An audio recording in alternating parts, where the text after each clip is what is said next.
Well, on the kickoff this time, Rick Natividad, the deep man. Runkle, Nolan, and Stransky also.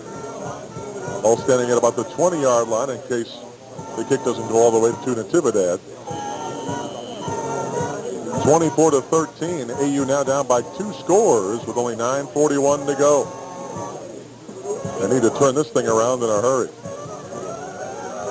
It's going to be a high, very short kick. Natividad will come to the 20 and make the catch. 25-30, up the middle, 35-40, 45-50, breaks the tackle, 45-40, right sideline 30, out of bounds at the 25-yard line. Ricky Natividad with a huge kick return. Oh, my. Well, that's what we've been looking for a while. Rick Natividad just got the ball and went. Got ahead of steam going right up through the middle, cut to the outside, bounced off one tackler. I tell you what, if it was one guy instead of 2 guys to beat, he'd have beaten the one guy. He couldn't cut back into the inside because the second guy was there. So he had to just try and outrun somebody and knock them out of bounds about the 23-yard line. A big splash. That was while the U's and Ahs were. A lot of water and melted snow over there on that sideline. Wow, I had a Rodney Stinson flashback there for a second. Backs in the eye. Fake handoff. Hancock to throw from the 28. Open is Hannigan, complete. Down to about the 12-yard line. First down. Hannigan. And a good pass by Hancock. Oh, man. How big would it be to get in the end zone here quickly? That was about a 54-yard kickoff return for Rick Natividad, starting at that 19. And he hauled that in. Wow. What a great return by Rick. Tell you what, this is what this team needed to get right back in it. No question. High formation. Natividad left. Bauman to the right. Handoff. Last man through. Runkle, and he'll crash to about the 10-yard line. Picked up a couple. And second down. Somebody once said it's never over till it's over. And that's really true. And we got a long ways to go yet. They came over here celebrating. They were still celebrating on the sidelines, and Rick Natividad just said, excuse me? We still got something to say about this. Yeah, exactly. That's big for momentum indeed if they can get in. Backs in the eye. Come on, someone's got to get to that quarterback. Handoff. Nope, it's the fake. Rolling out his Hancock. Got a lot of room. Now he'll throw. Draper. Great catch. Touchdown in the back side of the end zone in the right corner. That was a jump ball. He just went up and got it and fell to the ground in the end zone. Touchdown. That was a tremendous catch by Ross Draper, someone with a separated shoulder 2 weeks ago, heavily wrapped shoulder where it's got to be hard to even reach up to catch that high. A great leaping catch, and I tell you what, who says Whiteman can't jump? He went up and got that ball and came down both heels in the back end of the corner of the end zone. There's an injured Crusader on the field, so momentary timeout, but what a big turnaround for the Spartans. Natividad pumps them up by getting a huge return, and now just a great throw into the back corner of the end zone and a great catch, and they're now down back within 24-19, and obviously going to go for the 2-point conversion to get within a field goal of tying this game, but again, they continue to work on the injured Crusader down in the field at about the 15-yard line. Well, and the sun comes out. So we get a touchdown and the sun comes out. That's a nice combination. I like that. Whatever subliminal meaning is there, but again, Mark Hancock rolling a little bit to his right. He's got some pressure. He threw that ball, and a couple Crusaders were right there. Couldn't believe they didn't get to him in time, and that just basically Ross Draper out jumping the cornerback in the back corner of the end zone, and two guys really, I think, might have run into each other when they hit Hancock. And that's one of the Crusaders slow to get up. Well, again, that Crusader is to the seated position. 8:30 to play in the game, 24-19, so Spartans getting right back in it. And as they continue, look at the injured Crusader, number 5, that's John Orange. Of course, he's the big 6'5", 253-pound sophomore from Cudahy, Wisconsin, and he is kind of slowly, kind of groggily looking like walking off to the sideline.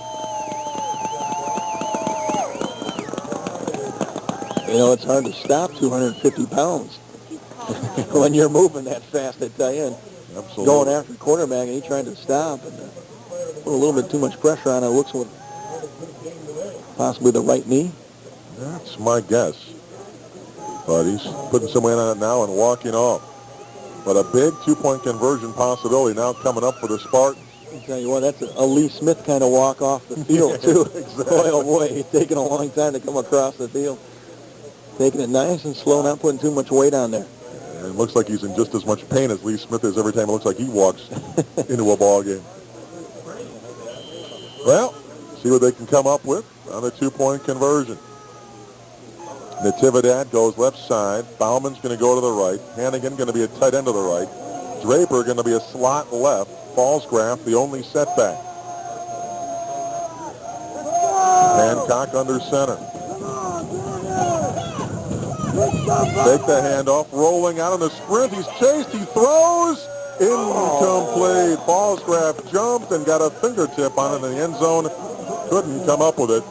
So now that means the Spartans are still down by a touchdown at 24-19, 8:30 to go. Kickoff after this timeout.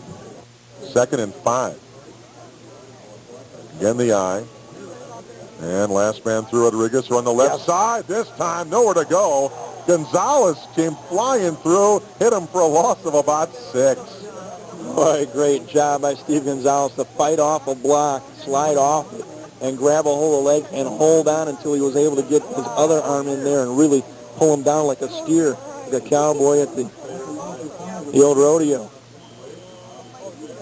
Not going to give him that full amount of the loss. Actually going to say about the 43-yard line. So really 3rd and about 9 right now for Valpo after the loss on the play, and a big tackle by Gonzalez. And now can they make one more stop and get the ball back with now 7:28 to play.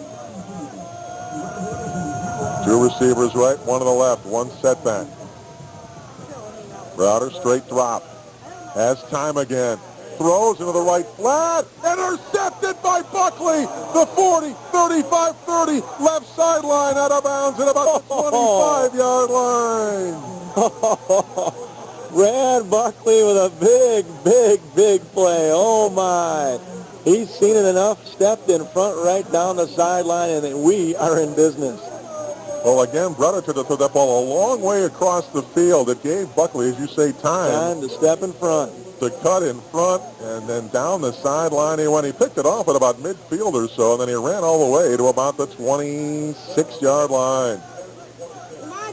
Oh, big turnover there on the Spartans. A touchdown would give them the lead. Right now we're talking about 7:10 to play. Natividad and Bauman left. Draper to the right. Nolan and Runkle in the eye. You mentioned the ball placed at the 26. They're having a little problem with the chain gang over there. The chains are all tangled up. Some sort. They'll place the ball at the 26, right in the shadow of one big tree down here, just out of play. It's the only area of the field not in sunshine. On 1st down. Hancock. Hands it off, last man through. Runkle. Good block, and they'll slice all the way to the 20-yard line. Nice pickup, about 6 yards off the left side.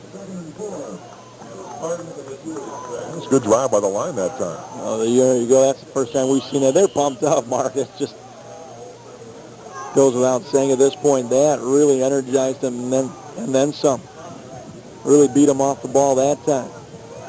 2nd down and 4 from the 20. 2 receivers left, 1 to the right. Again, the I formation. Handoff. Off the right side, Runkle breaks a tackle, dives forward, has the 1st down, close to the 15. Let's see. Should be the 1st down. I think they may call the 16, but regardless, that's a big 1st down. That it is, and I mentioned before, Brett Runkle had 30 yards at halftime. He had 20 in the very first carry he had of this game. And he only had 30 yards at halftime and been held in check, but 2 pretty good runs here, just the last two plays. 1st down at the 16. Again, two receivers left, one to the right, backs in the eye. Get to that line. Last man through, Runkle off the left side, and boy, tried to get around that left side and jumped in the air, but he got caught in the legs and dragged back down to the ground, and not much there, maybe a yard or two. And they shot right through that time, and that's a talked about before. We can't be second and long. We're not good enough offensively to face second and long all the time. 5:50 to go. Boyer to the left. Draper to the right. Hannigan the tight end to the right. Backs in the eye. Watch the quarterback.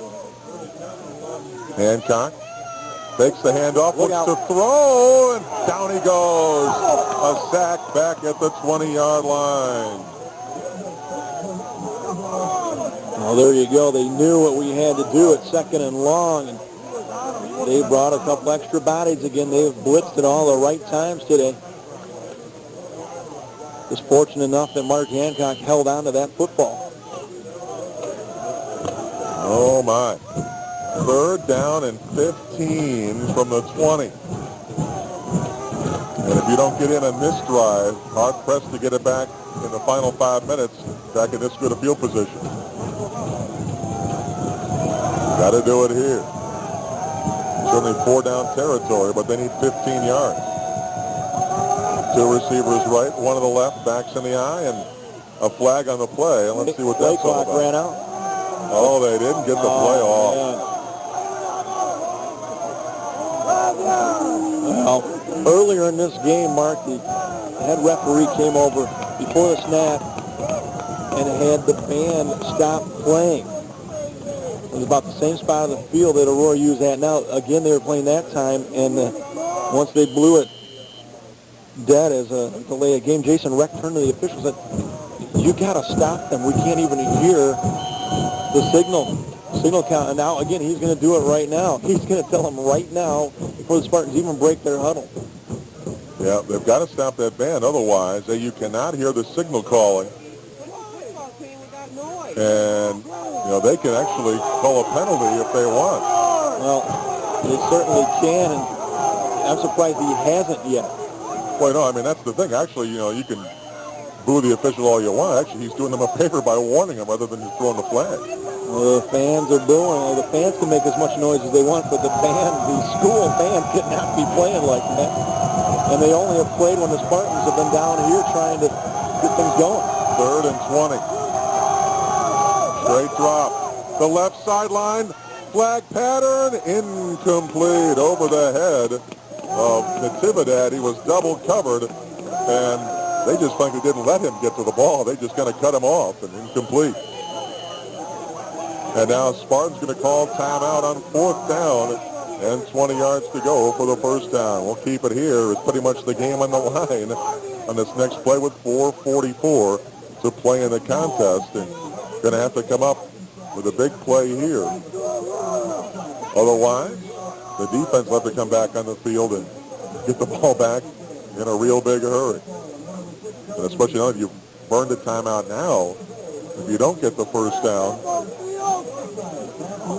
not much time to get the ball back, and you can't stop the clock much to do so. That's basically it. You've said it all right there. Sums it up in a nutshell, and they're talking things over here. What to do on 4th and 20. They got to get all the way to the 5-yard line for a first down inside the 5. But obviously needing a touchdown because nothing else is going to do you much of any good at this point. Well, and if you've got the hook and ladder or any one of those kind of plays, Now's the time to bring out the it. time to use it. We haven't seen it all year, but need to come up with something right now. Well, we have not seen Rick Natividad return kickoffs all season long. And he did that earlier in this quarter, and it worked real well. 4th and 20. Shotgun. Low snap. He goes to get it. Looks to throw. Over the middle. Tip intercepted. Return still on to the 20, 25, 30, 35-yard line and down there. Threw into traffic And there's 3 different players that are hurt on the play. Ross Draper maybe twisted an ankle or a knee, and there's 2 other Valparaiso players who were shaken up as well. Oh, again, he tried to thread the needle right in the middle of the field and try and get it to Ross Draper. He had 3 guys around him. It was tipped, ricocheted off, and Ike Anigbo was the one who came up with it. And he danced around out to the 35. Basically, all that really was, Mark, was a change of 10 yards of field position in the end, because they'd have taken over at the 25 there anyway, but just trying to throw it in there. Not a whole lot else was open, and just can't throw it through people. Well, now, Valparaiso, 4.5 minutes to play. They've got themselves a 24-19 lead, and going to try to run it out, but, hey, you're going to have to get this ball back in a hurry.